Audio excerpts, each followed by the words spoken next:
Hi, Masai മാരയിൽ നിന്നുള്ള മറ്റൊരു വീഡിയോയിലേക്ക് സ്വാഗതം. പെട്ടെന്ന് തീരുമാനിച്ച ചില യാത്രകൾ കാരണം കഴിഞ്ഞ ആഴ്ചയിൽ ഷോർട്ട് വീഡിയോകൾ മാത്രമേ അപ്ലോഡ് ചെയ്യാൻ സാധിച്ചുള്ളൂ. കെനിയയിലെ സഫാരികളുടെ യാത്രകൾ തുടരുകയാണ്. ഇത് ഞങ്ങളുടെ മൂന്നാമത്തെ ദിവസത്തെയും മസായി മാരയിലെ അവസാനത്തെയും സഫാരിയാണ്. ഇന്ന് തന്നെ നൈറോബിക്ക് പോകേണ്ടതിനാൽ ഇന്ന് ഹാഫ് ഡേ സഫാരി മാത്രമേ ഉള്ളൂ. കഴിഞ്ഞ സഫാരികളിലൊന്നും ഞങ്ങൾക്ക് ബിഗ് ഫൈവിലൊന്നായ കാണ്ടാമൃഗത്തെ കാണാൻ സാധിച്ചില്ല.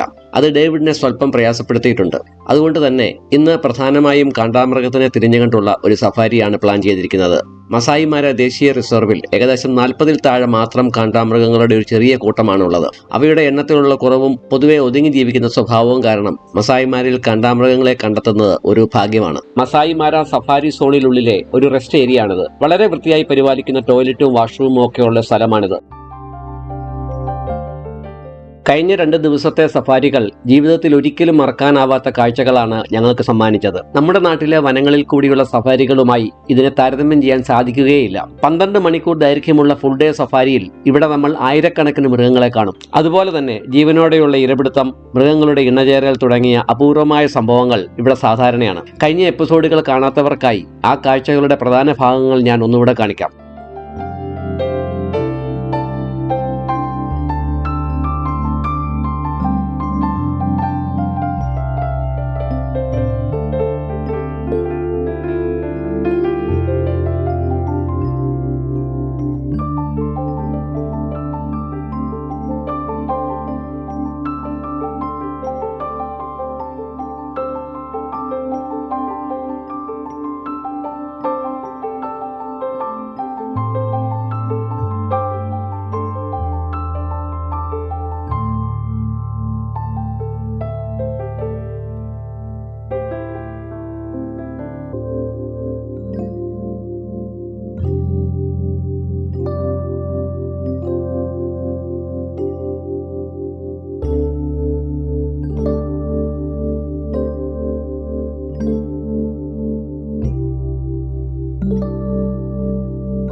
ഗ്രേറ്റ് മൈഗ്രേഷന്റെ കാലമായതുകൊണ്ട് മസായിമാരെ വളരെ സജീവമാണ്. എവിടെ നോക്കിയാലും വിൽഡ് ബീസ്റ്റുകളെയും സീബ്രകളെയും ഗസലുകളെയും കാണാൻ സാധിക്കും.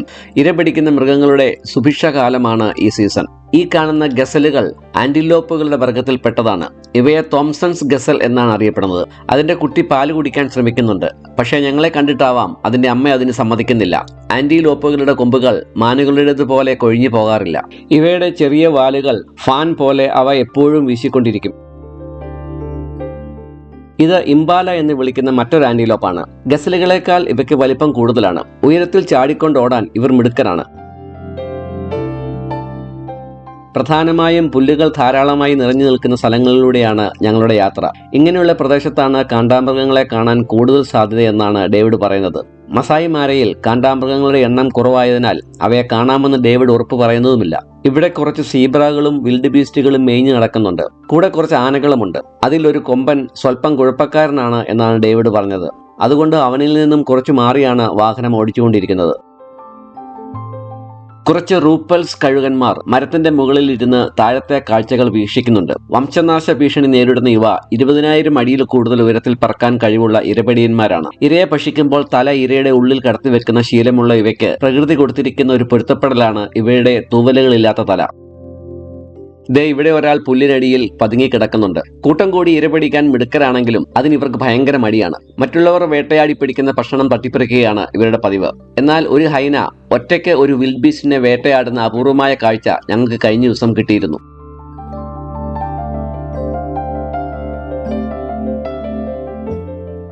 ഏറ്റവും വലിയ ആന്റിലോപ്പ് ഇനത്തിൽപ്പെട്ട കോമൺ എലാൻഡാണിത്. പ്രായപൂർത്തിയായ ഒരു ആൺ എലാൻഡിന് 1000 കിലോയോളം ഭാരം ഉണ്ടാകാറുണ്ട്. ഇവയുടെ ആണിനും പെണ്ണിനും കൊമ്പുകളുണ്ട്.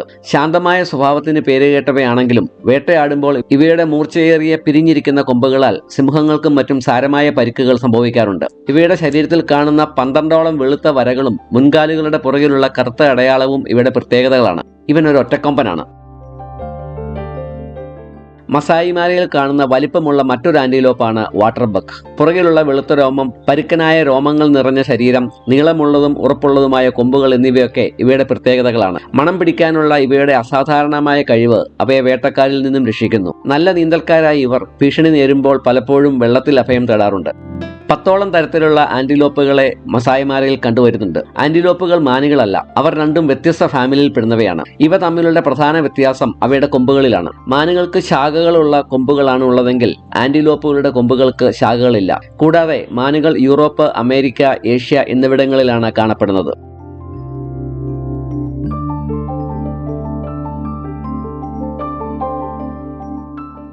2 കുറുക്കന്മാർ ഇതിലേക്ക് ഇറങ്ങി നടക്കുന്നുണ്ട്. ആഫ്രിക്കയിൽ കാണപ്പെടുന്ന ഇടത്തരം വലിപ്പമുള്ള ബ്ലാക്ക് ബാക്ക്ഡ് ജാക്കൽസ് ആണിവ. ഈ കുറുക്കന്മാർ അവരുടെ ബുദ്ധിശക്തി, സാമൂഹിക പെരുമാറ്റം എന്നിവയ്ക്ക് പേര് കേട്ടതാണ്. പലപ്പോഴും വർഷങ്ങളോളം ഒരുമിച്ച് കഴിയുന്ന ജോഡികളായിട്ടാണ് ഇവയെ കണ്ടുവരുന്നത്. കാട്ടിലെ ചെറിയ സസ്തനികളുടെ എണ്ണം നിയന്ത്രിക്കുന്നതിലും ശവശരീരങ്ങൾ തിന്നു തീർക്കാനും സഹായിക്കുന്ന വൈദഗ്ധ്യമുള്ള വേട്ടക്കാർ കൂടിയായ ഇവർ ആവാസ വ്യവസ്ഥയുടെ നിർണായക കണ്ണിയാണ്. പെട്ടെന്നാണ് ഡേവിഡ് വാഹനം നിർത്തിയതും ഞങ്ങളോട് താഴോട്ട് നോക്കാനും പറഞ്ഞതും. കുറച്ചു നേരത്തിന് ശേഷമാണ് ഇയാളെ ഞങ്ങൾ കണ്ടുപിടിക്കുന്നത്. തൊട്ടടുത്തായിട്ട് പോലും ചെടികൾക്കിടയിൽ ഒളിച്ചിരിക്കുന്ന ഈ സെർവൽ കാറ്റിനെ ഞങ്ങൾ ശ്രദ്ധിച്ചില്ല. ഇടത്തരം വലിപ്പമുള്ള ഒരു കാട്ടുപൂച്ചയാണ് സെർവൽ കാറ്റ്. സ്വർണ്ണ നിറത്തിൽ കറുത്ത പാടുകളുള്ള രോമക്കുപ്പായം, വലിയ ചെവികൾ, നീണ്ട കാലുകൾ എന്നിവയാണ് ഇതിന്റെ പ്രത്യേകതകൾ. അസാധാരണമായ കേൾവിയും കാഴ്ചശക്തിയുമുള്ള ഇവർ ഒറ്റപ്പെട്ട് കഴിയാൻ ഇഷ്ടപ്പെടുന്ന രാത്രിയിലെ വേട്ടക്കാരാണ്. വെള്ളവും ഇടതൂർന്ന പുൽമേടുമുള്ള ഒരു പ്രദേശം ടെറിട്ടറിയാക്കി ജീവിക്കുന്ന സെർവലിന് മണിക്കൂറിൽ 80 കിലോമീറ്റർ വരെ വേഗത്തിൽ ഓടാൻ സാധിക്കും. പറക്കുന്ന പക്ഷികളെ ഉയരത്തിൽ ചാടിപ്പിടിക്കാൻ ഇവർ മിടുക്കരാണ്.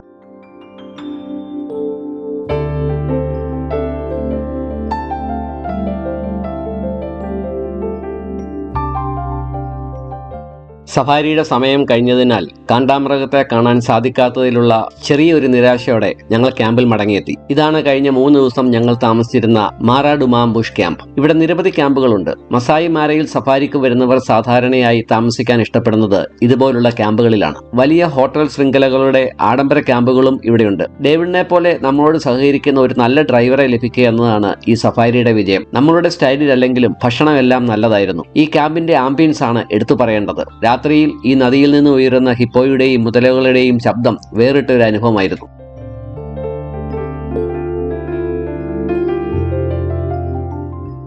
ഞങ്ങളുടെ ഭക്ഷണം റെഡിയാണ്. ഭക്ഷണവും കഴിഞ്ഞ് എല്ലാവരോടും യാത്ര പറഞ്ഞ് ഞങ്ങൾ മടക്കയാത്ര ആരംഭിക്കുകയാണ്. അതിനു മുമ്പായി ചെറിയൊരു ഫോട്ടോ സെക്ഷനും.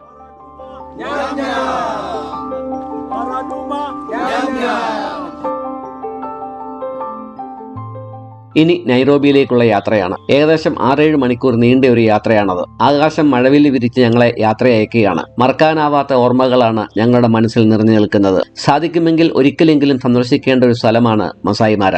നാളെ വെളുപ്പിനാണ് ഞങ്ങൾക്ക് തിരിച്ചു പോകാനുള്ള ഫ്ലൈറ്റ്. ഇന്ന് രാത്രിയിൽ താമസിക്കാൻ നൈറോബിയിൽ ഒരു വില്ല ഞങ്ങൾ ബുക്ക് ചെയ്തിട്ടുണ്ട്. ബാക്കി കാഴ്ചകളൊക്കെ അവിടെ ചെന്നതിന് ശേഷം.